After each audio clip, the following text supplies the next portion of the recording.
by the perfect thing, because tongues will have already ceased by itself. So, knowledge, prophecy, tongues, temporary. That's his main point. Something is going to come, which he calls the perfect thing, that will end knowledge and prophecy, but before that, tongues will literally self-destruct, end on their own.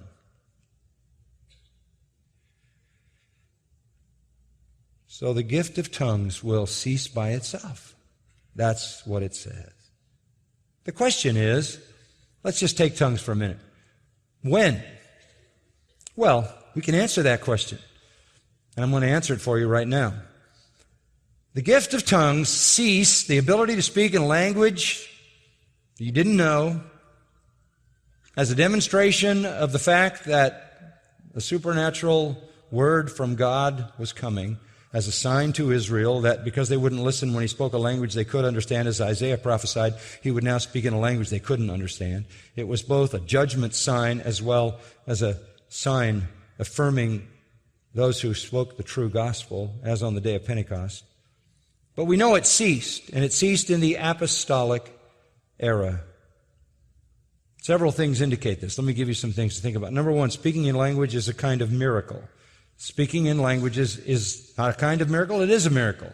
I can't speak a language that I've never learned. I can't. I'm fairly committed to being a spiritual Christian. I've been around the Bible a long time. The Holy Spirit has dwelt in me for many, many years. I have experienced His blessing and His filling, and I will promise you I can't speak anything well but English. It is a miracle to be able to speak a language you don't know. It violates nature. It is a supernatural intervention. And the age of miracles has passed. It has passed. This particular ability, this particular miracle ability, belonged to the apostles and those of their era. Hebrews 2:3, how shall we escape if we neglect so great a salvation after it was at first spoken through the Lord, confirmed to us by those who heard? And how did we know God was testifying with them? By signs and wonders and various miracles and gifts of the Holy Spirit. It was one of those supernatural, miraculous evidences that the apostles did speak the revelation of God. They were bearing witness. They were confirming that their message was from God, authenticating it, validating it by these miracle signs, including the ability to speak languages they didn't know. The last recorded New Testament miracle, Acts 28, is A.D. 58. According to 2 Corinthians 12:12, these are the signs of an apostle. Paul was the last of the apostles. 1 Corinthians 15:8 says that. Now some people say, wait a minute, there have always been miracles. There have been miracles through all redemptive history. Not so. Not so. Actually, there have only been 3 great periods of miracles in all human history. Just 3. 1, in the era of Moses and Joshua. 2, in the era of Elijah and Elisha. The New Testament era of miracles, which didn't begin really until the ministry of Christ began at the age of 30, and was over 3 years later with a trickle effect for another 20 years or 25 years. In the case of the apostles, was a very, very brief period of time. Now, in addition to those 3 periods of miracles, there were selected judgment miracles. I would say the flood was a miracle, wouldn't you? And of course, before that, the great miracle of miracles was the fall.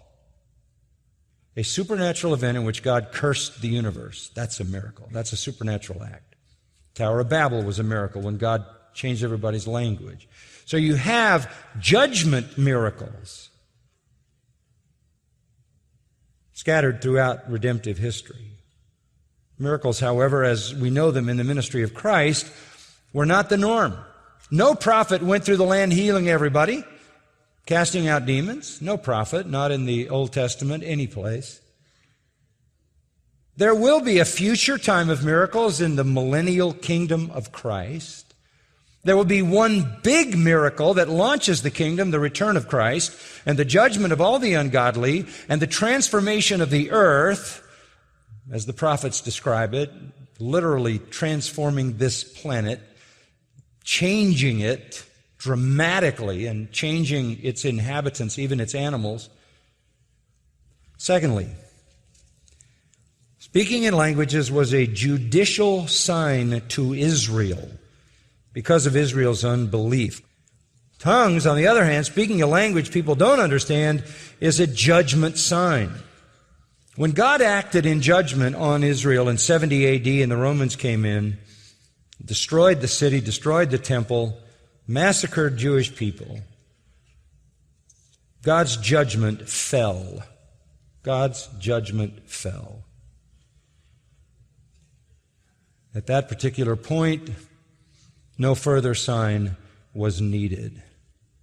The sign of tongues was a sign to the Jews, as had been prophesied by Isaiah in chapter 28, that because you don't listen when God speaks the language you do understand, when God speaks to you in a language you don't understand, no judgment is near.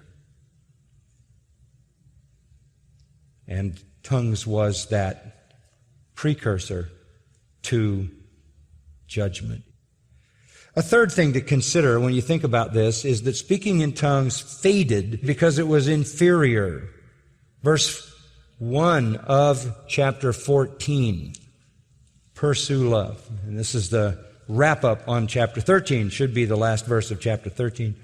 Pursue love, but desire earnestly spiritual gifts, but especially that you may prophesy, because one who speaks in a language doesn't speak to men but to God. Only God knows what you're saying.